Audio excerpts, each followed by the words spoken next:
नमस्कार दोस्तों। ये डेटा क्या कहता है कि एक नए एपिसोड में आप सब लोगों का स्वागत है। मैं हूं अजय प्रकाश। 5 राज्यों के चुनाव सर पर आ चुके हैं और उसके 6 महीने के अंदर लोकसभा के भी चुनाव घोषित कर दिए जाएंगे। पार्टियों में आप देख रहे होंगे एक तरह का अभी घमासान सा मचा हुआ है। हर जगह इसी बारे में डिबेट हो रही है, या तो 5 राज्यों के चुनावों को लेकर या मोदी जी क्या 2024 में वापस आएंगे या नहीं। राजनीतिक लेवल पर दो गुट बन चुके हैं। एक तो बीजेपी का एनडीए ग्रुप है और दूसरी तरफ इंडिया अलायंस, जिसमें कांग्रेस और अन्य सभी दल उसमें शामिल हैं। मैं आज आपको जो डेटा दिखाऊंगा वो इस बारे में है कि आगे आने वाले समय में क्या होगा, ये तो समय ही बताएगा। लेकिन अगर आप ये समझ लें कि ये दो ग्रुप्स या गुट आज किस स्थिति में है, कितने पानी में है, तो आपको ये भी समझ आने लगेगा कि ये लोग जिस तरह से आज एक्ट कर रहे हैं, लड़ाई झगड़े कर रहे हैं, वो क्यों कर रहे हैं। पिछले कुछ वर्षों में और खास करके 2019 के चुनावों के बाद इस तरह का एक माहौल सा बनाया गया बीजेपी के द्वारा कि उस पार्टी के पास एक बहुत ही बड़ा प्रचंड बहुमत है। वो पूरे हिंदुस्तान में लगभग उसका राज है, केंद्र सरकार भी उनकी है और इस पार्टी को हराना नामुमकिन सा है। लेकिन धीरे धीरे जैसे जैसे प्रदेशों में चुनाव होते गए, एक के बाद एक बीजेपी की सरकारें वहां गिरती गईं। तो आज के एपिसोड में मैं ये दिखाऊंगा कि बीजेपी का सो कॉल्ड प्रचंड बहुमत क्या है और वास्तविक स्थिति ये है कि बीजेपी एक कच्चे धागे से लटकी हुई है, वो कभी भी टूट सकता है। और यही हाल इंडिया गठबंधन का भी है। उनके पास भी कोई ऐसा स्ट्रॉन्ग मैंडेट फिलहाल नहीं है और अगर ये गठबंधन इकट्ठा नहीं रहा तो ये लोग भूल जाएं, बीजेपी को हराने की बात बिल्कुल ही खत्म कर दें।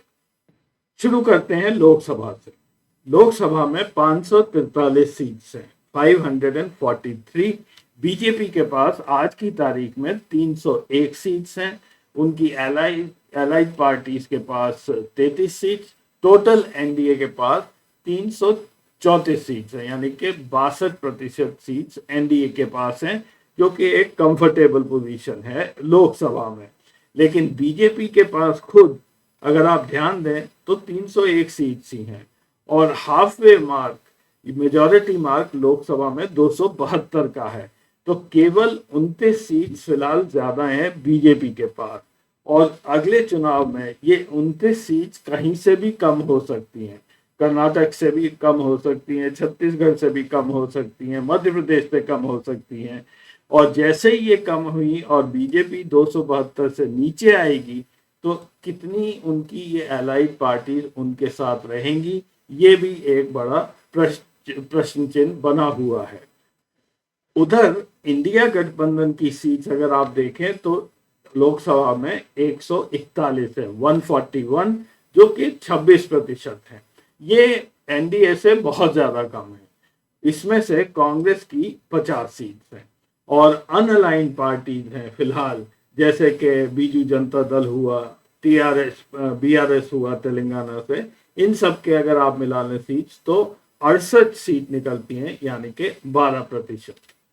तो 301 सीट्स हैं बीजेपी के पास, जिसमें के पूरा हिंदी हार्टलैंड, जिसमें माना जाता है कि भारतीय जनता पार्टी बहुत ज़्यादा स्ट्रांग है, ये उनका बैकयार्ड है, यहाँ पे वो आरएसएस सारे एक्सपेरिमेंटेशन करती है, उसमें भी अगर मिला लें तो केवल बीजेपी के पास बचती हैं 29 सीट, 29 सीट्स का बहुमत है। और जैसे अभी फिलहाल कांग्रेस आगे बढ़ती जा रही है पिछले एक वर्ष में, तो ये सीट बीजेपी को हारने का खतरा सर पर मंडरा रहा है और इसी वजह से पूरी बीजेपी की ताकत इस समय लगी हुई है कि किसी तरह से 2024 में वो अपने आप को बचा ले। राज्यसभा में तो ऐसा कोई भी गुट नहीं है जिसके पास बहुमत हो। 245 सीट्स हैं राज्यसभा में, 123 सीट्स चाहिए बहुमत के लिए।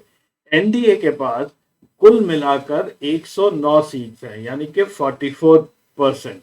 बीजेपी की केवल 94 सीट्स हैं, 94, और 15 सीट्स उनकी अलाइड पार्टी की।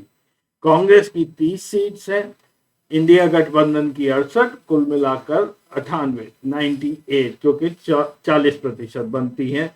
और बाकी सारी पार्टी जितनी अनअलाइंड है उनकी 38 सीट यानी कि 16% बनती है। और यही वजह है कि भारतीय जनता पार्टी राज्यसभा में कोई भी बिल लाने से कतराती है। उसको पता है कि उसका अपना बहुमत है नहीं, और इंडिया गठबंधन के साथ अगर कोई भी अनअलाइंड पार्टी जुड़ जाए तो वहां पे वो बिल पराजित हो जाएगा।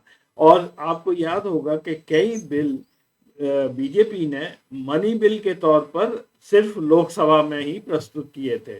उस बात को सुप्रीम कोर्ट में जयराम रमेश ने चैलेंज किया हुआ है, वो सुनवाई उस पर होने जा रही है। तो बीजेपी के पास राज्यसभा में कोई भी बिल पास कराने के लिए केवल दो तरीके ही बचते हैं। पहला तो ये कि वो एक आम सहमति ले लें, विपक्ष के साथ मिलजुल कर बात करें और फिर उस पर वोटिंग करा लें। और दूसरा, राज्यसभा में एक शोर शराबा क्रिएट कर दिया जाए और उस शोर शराबे और रक्कस के बीच में चेयरपर्सन साहब वो बिल पास कर दें। आगे बढ़ने से पहले आप सब लोगों से निवेदन है कि आप इस चैनल को सब्सक्राइब अवश्य करें। प्रोग्राम अच्छा लगे तो लाइक कीजिए और अपने दोस्तों के साथ शेयर भी कीजिए। धन्यवाद। अब मैं आपको दिखाऊंगा डेटा असेंबली सीट्स के बारे में। कुल देश में 28 राज्य और 3 यूनियन टेरिटरीज हैं जहां पर असेंबलीज हैं, 31 असेंबलीज हैं। इसमें कुल मिलाकर एमएलए की संख्या 4126 है। फिलहाल जेएन के असेंबली की 90 सीट अभी वेकेंट है, तो ज़्यादातर हम बात करेंगे 4036 एमएलए सीट्स के बारे में। 1-2 वर्ष पहले तक बीजेपी ने ये नैरेटिव फैलाया हुआ था कि वो असेंबलीज में बहुत भारी बहुमत से है और कई राज्यों में उनकी सरकारें चल रही हैं।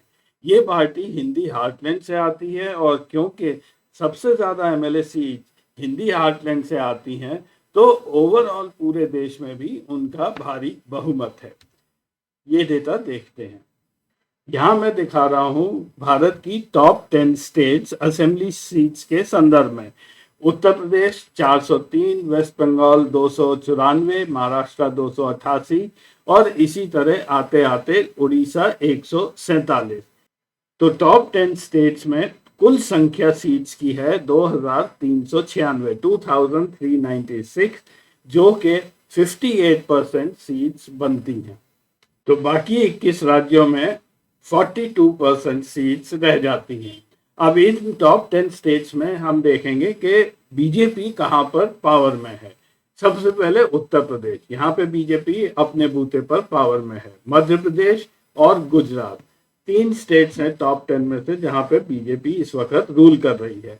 और एनडीए साथियों के साथ या अन्य पार्टियों के साथ मिलकर महाराष्ट्र एक बचता है जहां पर फिलहाल वो पावर में है। तो पहले टॉप 10 राज्यों में से वो 4 राज्यों में पावर में है, वो भी मध्य प्रदेश और महाराष्ट्र में वो किस तरह से पावर में आए थे ये आप सब लोग जानते हैं। और फिलहाल जो 5 राज्यों के चुनाव हो रहे हैं उसमें राजस्थान आता है, और अगर बीजेपी वहां जीत जाती है तो कुल मिलाकर 5 राज्य ऐसे हो जाएंगे जहां पे वो पावर में है। और ये स्थिति आने वाले कई साल तक ऐसे ही रहेगी, क्योंकि अन्य जो 5 राज्य हैं, आंध्रा, उड़ीसा, तमिलनाडु, वेस्ट बंगाल और बिहार, यहाँ पे फिलहाल बीजेपी को पावर में आने की कोई उम्मीद बनती नहीं। और अगर आने वाले 5 राज्यों के चुनावों में बीजेपी मध्य प्रदेश और राजस्थान में हार जाती है तो वो घटकर केवल 3 राज्यों में उसकी सरकार रह जाएगी टॉप 10 में से। इसीलिए बीजेपी की ये मजबूरी बन गई है कि वो आने वाले 5 राज्यों के चुनाव में साम दाम दंड भेद सब कुछ इस्तेमाल करे, क्योंकि ये नैरेटिव अगर एक बार बिगड़ गया तो मॉरल विक्ट्री ऑपोजिशन की हो जाएगी, जो 2024 के चुनावों में उसका जरूर कहीं ना कहीं असर पड़ जाएगा। तो घबराहट मोदी जी और अमित शाह के चेहरे पर जो आप लोग देख रहे हैं वो इसी कारण है कि अगर बीजेपी इन टॉप 10 स्टेट्स में से केवल 3 राज्यों में रह गई तो वो उधर जो 29 सीट्स का बहुमत है लोकसभा में, वो 2024 में गायब हो जाएगा। वो गायब ही नहीं हो जाएगा, वो घटकर माइनस में चला जाएगा। हो सकता है बीजेपी 210 220 की संख्या पे आ जाए। उस समय उसके एनडीए के साथी भी उसको बचा नहीं पाएंगे। और इसी वजह से मैं ये मानता हूं कि बीजेपी या मोदी जी का भविष्य तकदीर एक धागे से ही लटकी हुई है। अंत में मैं आपको पूरे देश का डेटा दिखाऊंगा कि बीजेपी और इंडिया गठबंधन की स्थिति क्या है। शुरू करते हैं बीजेपी शासित प्रदेशों से। हिंदी बेल्ट में 4 राज्य बीजेपी के पास हैं, उत्तर प्रदेश, मध्य प्रदेश, उत्तराखंड, हरियाणा। हरियाणा में वो पार्टनर के साथ पावर में है। उसकी अपने सीट्स 46% ही हैं, यानी कि 41, और पार्टनर्स की 16। इस तरह से वो पावर में बनी हुई है। टोटल सीट्स बीजेपी के पास इस इलाके में 59% है, 59%, और 5% सीट्स उसके पार्टनर्स के पास है। इस तरह से गठबंधन के पास, एनडीए के पास 65% सीट्स है। हिंदी बेल्ट जो कि मानी जाती है कि बीजेपी का गढ़ है, वहां पर भी हरियाणा में वो पार्टनर के साथ पावर में है, और इसके अलावा केवल 65% सीट्स ही बीजेपी के पास है। पश्चिम की तीनों स्टेट्स, गुजरात, गोवा और महाराष्ट्र, यहाँ बीजेपी पावर में है। इनके पास 57% सीट्स हैं, यानी कि 289 आउट ऑफ 510। 111 सीट्स यानी कि 22% उनके एलाइज के पास है। इसमें से सबसे ज्यादा कंट्रीब्यूशन महाराष्ट्र में है, 103 सीट्स का, जो आप जानते हैं इनको कैसे मिली थी। नॉर्थ ईस्ट की 8 state, 7 north east sisters and Sikkim, इन सब जगह बीजेपी अपने को पावर में दिखाती है।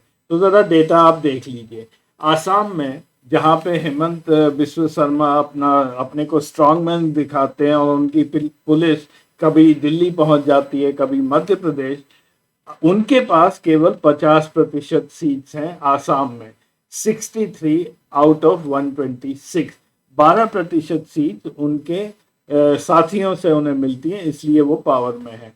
कई जगह, कई स्टेट्स में जहां बीजेपी अपने को पावर में दिखाती है, उसको केवल 3% सीट्स ही हैं। मिजोरम, मेघालय और नागालैंड में केवल 20%, सिक्किम में 38%। वहां पे वो अपने साथियों की वजह से अपने को पावर में दिखा रही है। और ये भी बात सही है कि ये जितनी नॉर्थ ईस्टर्न पार्टीज हैं, ये हमेशा सेंट्रल गवर्नमेंट के साथ जाती हैं। तो कल को कोई और वहां पर गवर्नमेंट आई सेंटर में, तो ये सारी की सारी पार्टी शिफ्ट कर जाएंगी। कुल मिलाकर बीजेपी की नॉर्थ ईस्ट में 42% सीट्स हैं, 170 आउट ऑफ 498। इनके साथियों के पास 34।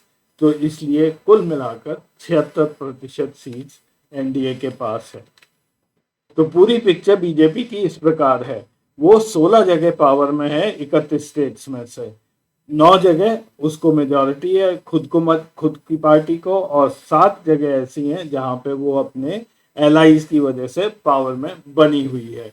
टोटल सीट्स इन सारी असेंबलीज में 1834 हैं, जिसमें से बीजेपी के पास 974, बाकी सीट्स उनके एलाइज की तरफ से कंट्रीब्यूट हो रही हैं। समय की कमी की वजह से इस एपिसोड में मैं आपको अब इंडिया अलायंस और अनअलाइन पार्टीज का टोटल समरी शीट ही दिखा रहा हूँ। डिटेल कैलकुलेशन मैंने किए हुए हैं, अगर किसी को चाहिए तो मेरे को ईमेल लिख दें, मैं उन्हें वो शेयर कर लूँगा। तो ओवरऑल समरी कुछ इस प्रकार है।